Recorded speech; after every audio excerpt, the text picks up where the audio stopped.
दोस्तों, जैसा कि आप लोग जानते हैं कि हम लोग पिछले वीडियो में विभिन्न मात्रकों की परिभाषाओं को पढ़ चुके हैं। तो आज का हमारा जो टॉपिक है वो है आयतन का मात्रक, द्रव्यमान के मात्रक और समय का मात्रक। हम लोग पिछले वीडियो में यानी कि कल के ही वीडियो में हम लोगों ने पढ़ा था और आज है आयतन के मात्रक। तो चलिए शुरू करते हैं। नमस्कार दोस्तों, मैं हूँ गौतम पाठक और आप पढ़ रहे हैं अभी फिजिक्स। तो फिजिक्स के अंतर्गत हम लोग आयतन के मात्रक आज पढ़ेंगे। तो यहाँ है 1 लीटर बराबर कितना होता है घन सेंटीमीटर, क्यूबिक सेंटीमीटर कितना होता है 1000 घन सेंटीमीटर यानी कि 1000 क्यूबिक सेंटीमीटर होता है। अब अगर कहे कि 1 लीटर बराबर कितना गैलन, 1 लीटर बराबर कितना गैलन होता है तो 0.642 गैलन होता है, 0.2642 गैलन होता है। अब 0.2642 गैलन बराबर 1 लीटर होता है, 0.2642 बराबर 1 लीटर होता है। तो 1 गैलन बराबर कितना होगा, 1 गैलन बराबर कितना होगा, तो 1 गैलन बराबर हो जाएगा 1/0.2642 लीटर। 1 गैलन में कितने लीटर होते हैं, 1 गैलन में कितने लीटर होते हैं, तो हमको मालूम है का कि 0.2642 में 1 लीटर होता है। तो 0.2642 में 1 लीटर होता है तो 1 गैलन में कितना लीटर होगा, तो कितना हो जाएगा 1 लीटर बटा 0.2642 आ जाएगा हमारा 1 गैलन। कैसे आएगा देखिए कैसे आएगा से, अगर हम 1 को बटा कर दें, 1 भागा दे दें 0.2642 से तो 3.78 आ गया। 3.78 कौची आया, लीटर आया, 3.78 लीटर आया।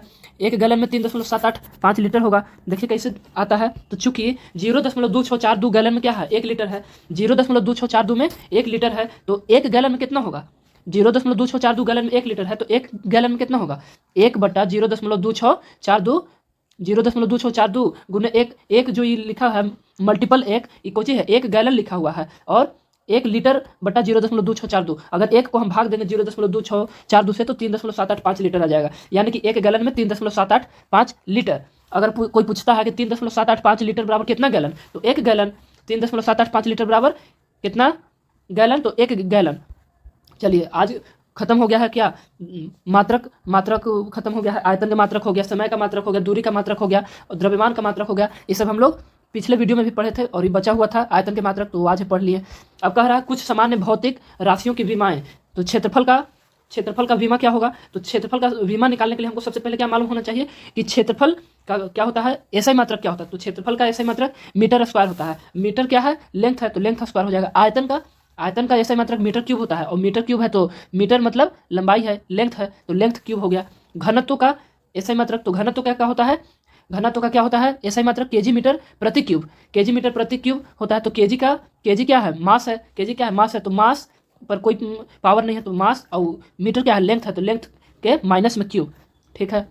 चाल का क्या होता है एसआई मात्रक मीटर प्रति सेकंड होता है, चाल का मीटर प्रति सेकंड होता है। तो बोल रहा है कि LT-1, एल किसके लिए आया है, मीटर के लिए, लेंथ के लिए, और सेकंड आया है टी टाइम के लिए। तो ठीक है, चाल का भी हो गया। वेग का मीटर प्रति सेकंड, मीटर के लिए एल और सेकंड के लिए टी। ठीक है, LT-1 किसका, वेग का मीटर प्रति सेकंड और चाल का भी मीटर प्रति सेकंड और दोनों का विमा भी बराबर LT⁻⁻1 LT⁻⁻1। बोल रहा है आगे त्वरण बराबर, त्वरण का क्या हो जाएगा, मीटर प्रति सेकंड स्क्वायर होता है। त्वरण का क्या होता है, मीटर प्रति सेकंड स्क्वायर होता है। क्या एसआई मात्रक होता है, तो विमा क्या हो जाएगा LT⁻² या LT⁻²। बल का बोल रहा है, बल का सबसे पहले हम लोग को मालूम होना चाहिए क्या कि बल का क्या होता है एसआई मात्रक।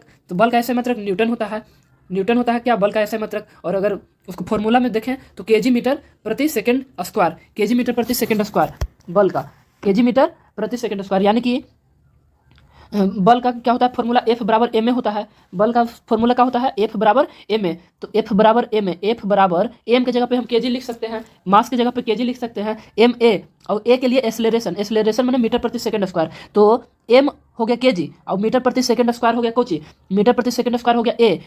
तो F बराबर ma है, F बराबर ma है, बैठ रहा है पूरा। अब केजी के लिए m और मीटर के लिए l और सेकंड के पावर -2 के लिए T⁻²। तो ठीक है। अब बोल रहा है संवेग का, संवेग किसे कहते हैं, संवेग तो मालूम होगा कि किसे कहते हैं, तो मास और वेलोसिटी के गुणनफल को क्या कहते हैं, संवेग कहते हैं। यानी द्रव्यमान और वेग के गुणनफल को संवेग कहते हैं। द्रव्यमान और वेग के गुणनफल को क्या कहते हैं? संवेग कहते हैं। तो द्रव्यमान, द्रव्यमान माने केजी, द्रव्यमान के लिए क्या आएगा? केजी आएगा, और वेग के लिए मीटर प्रति सेकंड आएगा। वेग के लिए और चाल के लिए दोनों के लिए मीटर प्रति सेकंड आता है। तो केजी, केजी यानी कि मास है, मास के लिए एम, और मीटर, मीटर माने लेंथ, मीटर माने लेंथ, तो लेंथ के लिए एल ही रहेगा, और सेकंड के पावर -1, तो सेकंड के पावर -1 यानी कि टी के पावर -1। अब बोल रहा है, अब देखिए एक बात और याद रखना है कि संवेग को हम न्यूटन सेकंड से भी कहते हैं। संवेग का अगर कहेगा कि ऐसा ही मात्रक बताओ, तो ये तो बोलना ही है कि संवेग का ऐसा मात्रक केजी मीटर प्रति सेकंड, और इसके साथ साथ एक और याद रखना है, न्यूटन सेकंड भी याद रखना है। संवेग का क्या होता है? ऐसा ही मात्रक न्यूटन सेकंड भी होता है, जो यहाँ पे लिखा हुआ नहीं है, लेकिन उसको याद रखना है। संवेग का ऐसा ही मात्रक न्यूटन सेकंड भी याद रखना है, और आवेग का ऐसा ही मात्रक भी न्यूटन सेकंड याद रखना है। कैसे? तो देख लीजिए, न्यूटन सेकंड यानी कि न्यूटन माने फोर्स, बल, बल का क्या होता है? ऐसा ही मात्रक केजी मीटर प्रति सेकंड स्क्वायर होता है, और न्यूटन सेकंड ना बोल रहा है, तो केजी मीटर प्रति सेकंड स्क्वायर ये कोची क्या है? न्यूटन के लिए, यानी कि बल के लिए लिखे, और सेकंड के लिए कोची लिख देंगे, गुने एस लिखेंगे सेकंड के लिए। तो इस सेकंड के पावर -2 है, और गुना कर दिए सेकंड से, तो सेकंड के पावर -1 हो जाएगा, एक उस सेकंड का कट जाएगा, तो केजी मीटर प्रति सेकंड यहाँ पे हो गया, केजी मीटर प्रति सेकंड हो गया आवेग का, और केजी मीटर प्रति सेकंड संवेग का भी था। तो न्यूटन सेकंड अगर हम आवेग को कह रहे हैं, तो संवेग को भी न्यूटन सेकंड कहेंगे, संवेग को भी न्यूटन सेकंड कहेंगे। तो बोल रहा है कि आवेग और संवेग में अंतर क्या होगा? दोनों का क्या होगा? विमा भी समान है, दोनों का विमा भी समान है, और दोनों का फॉर्मूला भी समान है। दोनों का क्या है? फॉर्मूला भी समान है, और दोनों का जो मात्रक है वो भी समान है। तो दोनों का अंतर क्या है? एगो संवेग क्यों आया शब्द, और एगो आवेग शब्द क्यों आया? तो समझिए इस बात को। संवेग को बोल रहा है फॉर्मूला में कि फोर्स मल्टीपल टाइम इंटरवल, यानी कि आवेग को कैसे परिभाषित करेंगे? बल गुने समय अंतराल, यानी कि प्रति समय में जो बल लग रहा है, जो समय अंतराल में जो बल लग रहा है, समय के अंतराल में, समय एक निश्चित समय में जो बल लग रहा है, एक निश्चित समय में जो बल लग रहा है उसको क्या कहेंगे? आवेग कहेंगे। एक निश्चित समय में जो बल लग रहा है, टाइम इंटरवल में जो बल लग रहा है, उसको क्या कहेंगे? आवेग कहेंगे। और संवेग किसे कहेंगे? संवेग किसे कहेंगे? तो मास और यानी कि द्रव्यमान और वेलोसिटी यानी कि वेग, द्रव्यमान और वेग के गुणनफल को क्या कहते हैं? संवेग कहते हैं। यानी कि संवेग का मतलब हो गया कि द्रव्यमान और वेग पे डिपेंड करेगा। संवेग किस पे डिपेंड करेगा? द्रव्यमान, कोई चीज कितना भारी है और कितना वेग से चल रहा है, इस पर डिपेंड करेगा संवेग। और आवेग किस पे डिपेंड करेगा? मतलब कि कोई गेंदा आ रहा है उधर से, कितना समय लिया वो आने में और कितना बल लगा रहा है, क्या हो गया? आवेग हो गया। और संवेग, कोई एगो ट्रक है, कितना वेग से वो चल रहा हो, कितना वो भारी है, इस पे डिपेंड करेगा उसका संवेग। तो दोनों क्लियर हो गया। अब कह रहा है दाब बराबर, तो दाब बराबर बल बटा क्षेत्रफल। दाब बराबर होता है क्या? बल बटा क्षेत्रफल। तो बल को हम लोग क्या लिख सकते हैं? केजी मीटर प्रति सेकंड स्क्वायर लिखते हैं। बल को हम क्या लिखते हैं? केजी मीटर प्रति सेकंड स्क्वायर लिखते हैं, केजी मीटर प्रति सेकंड स्क्वायर लिखते हैं बल को, और क्षेत्रफल को मीटर स्क्वायर लिखते हैं। तो ऊपरे एगो मीटर है और नीचे मीटर स्क्वायर में है, तो ऊपरे जो मीटरवा है वो खत्म हो जाएगा और नीचे एगो मीटर बच जाएगा। तो एगो नीचे मीटर बच गया, यानी कि माइनस में ही है, तो KG metre to the power -1 और सेकंड टू द पावर -2। तो इसका विमा क्या हो जाएगा? केजी के लिए एम, और मीटर टू द पावर -1 के लिए एल टू द पावर -1, और एस यानी कि सेकंड टू द पावर -2 के लिए टी टू द पावर -2। और दाब का क्या होता है? ऐसा ही मात्रक न्यूटन प्रति मीटर स्क्वायर होता है। ये तो बहुत पहले ही से रटे हुए हैं कि दाब का क्या होता है? न्यूटन प्रति मीटर स्क्वायर होता है। और यहाँ से आ भी गया, यहाँ से निकल भी गया है, देख सकते हैं।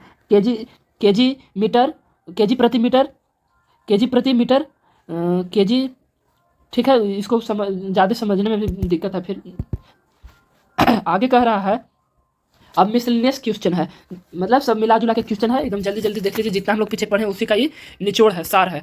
क्या बोल रहा है कि एक एंगस्ट्रम बराबर कितना मीटर?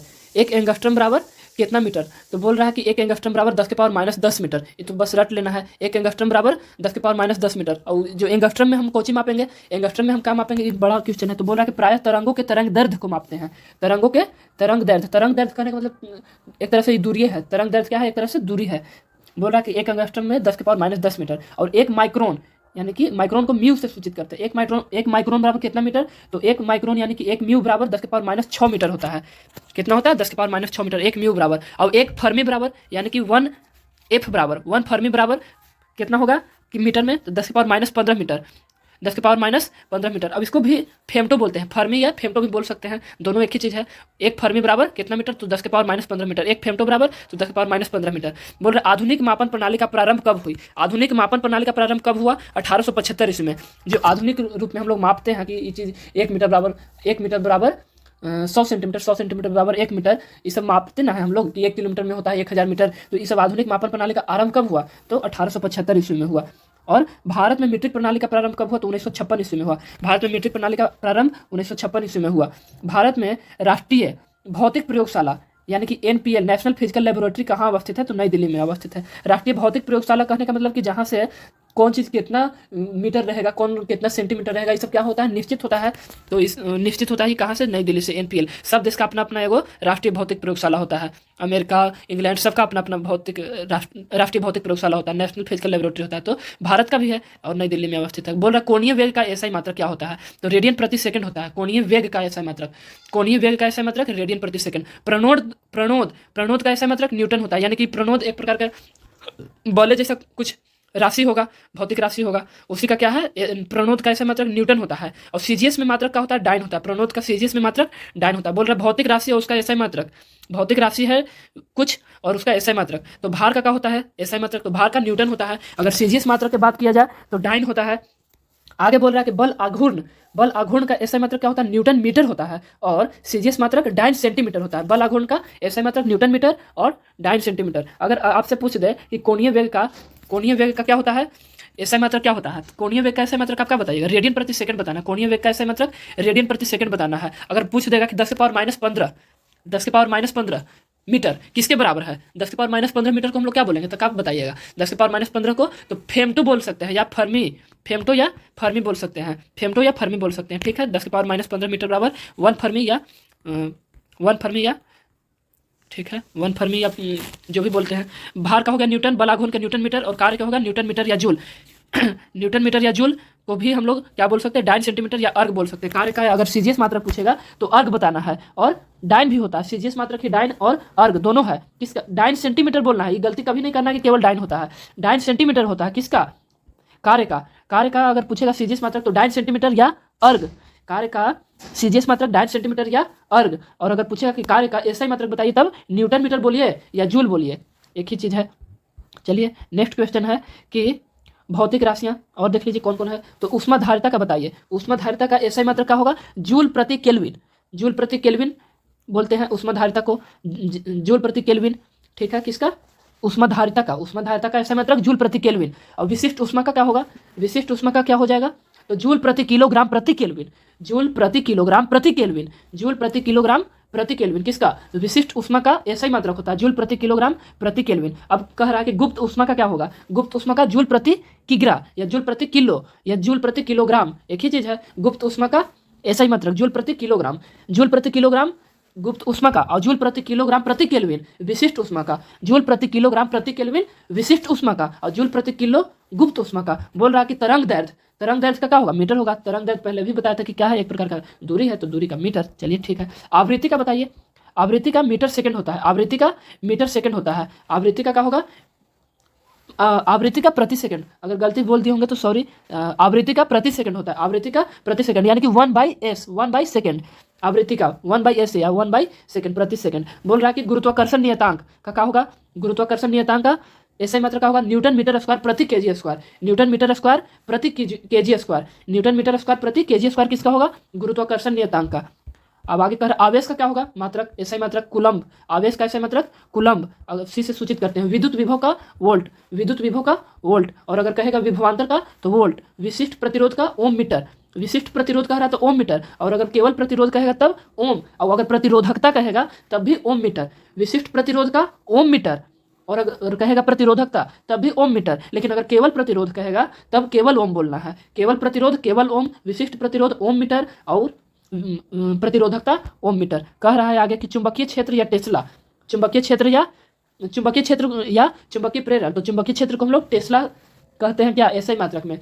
अगर पूछेगा कि टेस्ला का एसआई मात्रक तब बोलना है, टेस्ला का एसआई मात्रक नहीं पूछेगा, पूछेगा का कि टेस्ला किसका एसआई मात्रक होता है, तब चुंबकीय क्षेत्र बोलना है या चुंबकीय प्रेरण बोलना है। अब अगर कहेगा कि चुंबकीय क्षेत्र या चुंबकीय प्रेरण का, चुंबकीय क्षेत्र या चुंबकीय प्रेरण का बताइए सीजीएस मात्रक, तो सीजीएस मात्रक याद कर लीजिए गॉस होता है। चुंबकीय क्षेत्र या चुंबकीय प्रेरण का अगर कहेगा कि बताइए कि चुंबकीय क्षेत्र या चुंबकीय प्रेरण का क्या होता है, चुंबकीय क्षेत्र या चुंबकीय प्रेरण का क्या होता है, चुंबकीय क्षेत्र या चुंबकीय प्रेरण का बताइए कि सीजीएस मात्रक तब गॉस बोलना है। चुंबकीय क्षेत्र या चुंबकीय प्रेरण का टेस्ला बोलना है। चलिए आज के लिए इतना ही। जय हिंद, जय भारत।